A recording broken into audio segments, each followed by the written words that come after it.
మంత్రి లోకేష్ గారు ఈ 2-3 రోజుల్లో ఢిల్లీ వెళ్ళబోతూ ఉన్నారు. అసలు ఢిల్లీ ఎందుకు వెళ్తున్నారు? ఎవరిని కలవబోతున్నారు? ఏం మాట్లాడబోతున్నారు? ఎలాంటి నిర్ణయాలు తీసుకోబోతున్నారు? అండ్ ఇదే క్రమంలో వైఎస్ జగన్ గారు ఏమైనా భయపడుతూ ఉన్నారా అనే విషయాలు అయితే తెలుసుకుందాం. దీని గురించి అయితే మాట్లాడేందుకు ప్రస్తుతం మనతో పాటు సీనియర్ పొలిటికల్ అనలిస్ట్ డివిఎస్ గారు ఉన్నారు. నమస్తే అండి. నమస్తే సార్. మంత్రి లోకేష్ గారు ఢిల్లీ వెళ్ళబోతూ ఉన్నారు. అసలు ఎందుకు వెళ్తూ ఉన్నారు? మరి ఇదే క్రమంలో వైఎస్ జగన్ గారు ఎందుకని భయపడుతూ ఉన్నారు? నువ్వు భయపడుతున్నావా? లేదు. నేను భయపడుతున్నానా? మరి జగన్మోహన్ రెడ్డి ఎందుకు భయపడుతున్నాడు అంటే మన మీద కేసులు లేవు కాబట్టి భయపడమా? ఆయన మీద కేసులు లేకపోతే కుంభకోణాలు భయపడుతున్నాడా? ఇప్పుడు ఎవరు ఢిల్లీ వెళ్ళినా, ముఖ్యమంత్రి చంద్రబాబు ఢిల్లీ వెళ్ళినా భయపడతాడు, లేకపోతే డిప్యూటీ సీఎం పవన్ కళ్యాణ్ ఢిల్లీ వెళ్ళినా భయపడతాడు. ఇప్పుడు లోకేష్ రేపొద్దున 2-3 రోజుల్లో ఢిల్లీ వెళ్తున్నాడు అంటే జగన్మోహన్ రెడ్డి ఎందుకు లాగులు దొడవడం? ఒకవైపు ఏమో లిక్కర్ స్కామ్ దర్యాప్తు సిట్ కొలిక్కి వచ్చేసింది. ఏది ఒక 12 మందినో ఏమో అరెస్ట్ చేశారు. ఆ మద్యం కుంభకోణం ఎప్పుడైతే ఏది ధనుంజయ రెడ్డి జగన్మోహన్ రెడ్డి సీఎంగా ఉన్నప్పుడు ఆయన కార్యదర్శి అరెస్ట్ అయ్యాడు, లేకపోతే కృష్ణమోహన్ రెడ్డి జగన్మోహన్ రెడ్డి సీఎంగా ఉన్నప్పుడు ఓఎస్డి అరెస్ట్ అయ్యాడు, లేకపోతే బాలాజీ గోవిందప్ప ఆయన cement factory finance director arrest అయ్యాడు. వాళ్ళ ముగ్గురు అరెస్ట్ అయిన వెంటనే మిథున్ రెడ్డి కూడా అరెస్ట్ అయ్యాడు. చెవిరెడ్డి భాస్కర్ రెడ్డి అంతకుముందే అరెస్ట్ అయ్యి జైల్లో ఉన్నాడు. వీళ్ళందరూ జైల్లో ఉండేసరికి ఇక నెక్స్ట్ నేనే, జైలు నన్ను పిలుస్తోంది, నన్ను జైల్లో పెట్టించడం కోసమే లోకేష్ ఢిల్లీ వెళ్తున్నాడు. ఇదా అతని కంగారు?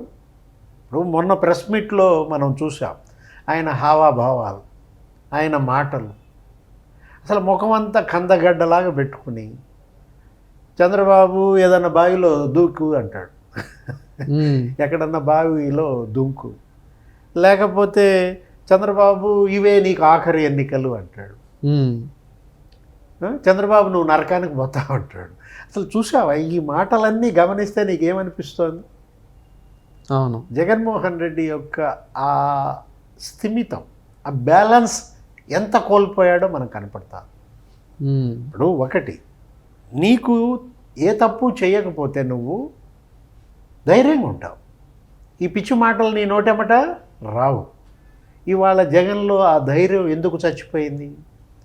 ఈ పిరికితనం ఎందుకు వచ్చింది? తప్పులు, నేరాలు, ఘోరాలు, కుంభకోణాలు. మొన్నెళ్ళి గవర్నర్ని కలిశాడు. ఇప్పుడు ఒక 15 రోజులు ఏమవుద్ది. ఎందుకు కలిశాడు?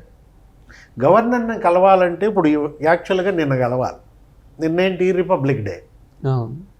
ఇప్పుడు మామూలుగా ఎట్ హోమ్ అని పెడతారు, రిపబ్లిక్ డే నాడో లేకపోతే ఇండిపెండెన్స్ డే నాడో ఎట్ హోమ్ అని పెడతారు. నిన్నేంటి August 15 Independence Day at home అని పెట్టారు. మరి దానికి వెళ్ళాలి. ఏది ముఖ్యమంత్రి వస్తారు, అన్ని పార్టీల నాయకులు వస్తారు, అందరినీ పిలుస్తారు గౌరవంగా. గవర్నర్ వాళ్ళతో పాటు టీ తాగుతారు. జగన్మోహన్ రెడ్డి నిన్న ఎందుకు వెళ్ళా?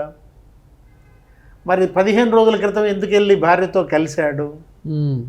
అప్పుడు ఏమని బిల్డప్ ఇచ్చారు? అప్పుడు కూడా ఇదే వచ్చింది. ఏంటి, ఆయన అరెస్ట్ అవుతున్నాడు, కొంచెం నన్ను అరెస్ట్ కాకుండా మీరు కాపాడాలని ఆయన కాళ్ళు పట్టుకున్నాడని ప్రచారం సోషల్ మీడియాలో మనం చూసాం. మేడంను కూడా తీసుకెళ్ళాడు. ఏది భారతీ మేడంను కూడా ఏమని మనకి బిల్డప్ ఇచ్చారు? గవర్నర్ ఆరోగ్య పరిస్థితిపై జగన్ ఆరాధీశాడు. ఆయన ఆరోగ్యానికి ఏమైంది? ఆయన అంతకుముందే తిరుపతి వెళ్ళాడు, చక్కగా స్వామివారి దర్శనం చేసుకున్నాడు. నిజంగా ఆయనకి హెల్త్ బాగున్నప్పుడు వెళ్తే అది వేరు. ఇప్పుడు నువ్వు వెళ్ళింది ఒక పని మీద, జనానికి చెబుతోంది ఇంకొకటి. చల్లకొచ్చి ఏం దాచారు ముంత.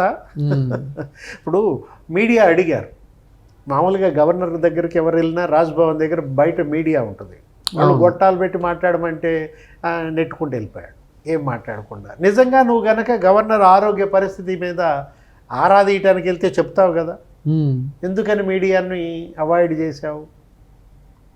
ఇప్పుడు అంతకుముందు చంద్రబాబు ఢిల్లీ వెళ్ళాడు, భయం. అమిత్ షాని కలిశాడు, భయపడతాడు. మోడీని కలిసినా, అమిత్ షాని కలిసినా చంద్రబాబు, పవన్ కళ్యాణ్, జగన్మోహన్ రెడ్డికి ఎందుకు భయం? 17A ఇప్పుడు నిన్న గవర్నర్ని కలిసింది కూడా 17A దానికోసమేనా? అంటే మాజీ ముఖ్యమంత్రిగా జగన్మోహన్ రెడ్డిని అరెస్ట్ చేయాలంటే గవర్నర్ ఆ 17A పర్మిషన్ ఏదో ఇవ్వాలి. అది ఇవ్వద్దని అడగటానికి గవర్నర్ని కలిశాడా? ఇప్పుడు లోకేష్ ఢిల్లీ ఎందుకు వెళ్తున్నాడు? ఆయన మంత్రిత్వ శాఖకు సంబంధించి మరి అక్కడ ఏమి కేంద్ర మానవ వనరుల అభివృద్ధి శాఖ మంత్రితో మీటింగ్ ఉంటుంది, లేకపోతే ప్రధాని మోడీని కలుస్తారేమో. అందరినీ కలుస్తారు అక్కడికి వెళ్ళినప్పుడు జనరల్గా. ఇప్పుడు ఒకటి లోకేష్ వెళ్తున్నాడు అంటే అక్కడ మోడీని షాని కలుస్తున్నాడంటే నా గురించే, నా కేసుల గురించే, నేను జైలుకి వెళ్ళడం గురించే. ఇట్లా భయపడితే ఎట్లా? భయపడేవాడు రాజకీయం చేస్తాడా? లేదు. ఇప్పుడు పులివెందుల మొన్న ఒంటిమిట్ట జడ్పీటీసీ ఎన్నికలు జరిగాయి, నువ్వెందుకని వెళ్ళా? నువ్వెందుకని ప్రచారం చేయలా? అంటే ఎటు అక్కడ ఓడిపోతాం కాబట్టి వెళ్ళలేదా? ఇప్పుడు ధైర్యంగా ఎదుర్కోవాలి, కష్టాలు వస్తే నిలబడాలి. ఇప్పుడు చంద్రబాబు ఉన్నాడు, ఆయన గతంలో ఓడిపోలేదా? ఎన్ని మాట చంద్రబాబు ఓడిపోయాడు? మీ నాన్న 2 సార్లు గెలిచాడు సీఎంగా, రాజశేఖర్ రెడ్డి. చంద్రబాబు అప్పుడు అపోజిషన్లో ఉన్నాడు. అపోజిషన్లో భయపడ్డా? లేదు. ఫైట్ చేశాడు, పాదయాత్ర చేశాడు బ్రహ్మాండంగా. అప్పుడు వస్తున్నా మీకోసం అని చెప్పి. విభజన తర్వాత మళ్ళీ సీఎం అయ్యాడు 3.0, ఇప్పుడు మళ్ళీ సీఎం అయ్యాడు 4.0. ఇప్పుడు నువ్వు సీఎంగా ఉన్నప్పుడు చంద్రబాబుని జైల్లో పెట్టావు 53 రోజులు. తెలుగుదేశం భయపడిందా?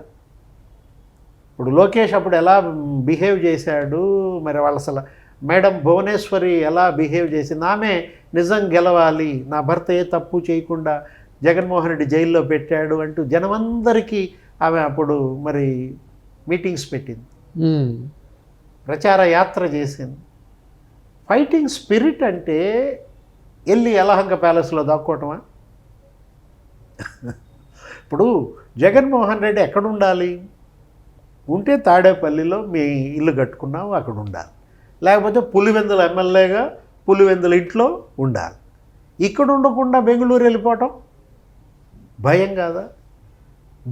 బితుకుమంటూ కాలం గడుపుతున్నాడు, భయపడుతూ. ఇప్పటికి ఎంత అయింది? 14 నెలలు అయింది. నిన్న మీటింగ్లో మాట్లాడుతూ ఏమంటాడు? కళ్ళు మూసుకుంటే 1.5 అయిపోయింది, ఇంకా మళ్ళా కళ్ళు మూసుకుంటే 3.5 ఏళ్ళు అయిపోతాయి అని చెప్తున్నాడు. కన్ను మూస్తే నీ మెజారిటీ 30,000 తగ్గింది. కన్ను మూస్తే అవినాష్ రెడ్డి మెజారిటీ 3 లక్షలు తగ్గింది. కన్ను మూస్తే పులివెందుల ఒంటిమిట్ట జడ్పీటీసీలు పోయాయి. ఇంకెంతసేపు కన్ను మూస్తావు? అసలు ఈ కన్ను మూయడం ఫిలాసఫీ ఏమన్నా నీకు అర్థమైందా? పార్టీ కన్ను మూస్తుంది. అది జగన్మోహన్ రెడ్డి ఈ విధంగా రాజకీయం చేస్తే పార్టీ కన్ను మూస్తుంది. Thank you sir. నమస్తే.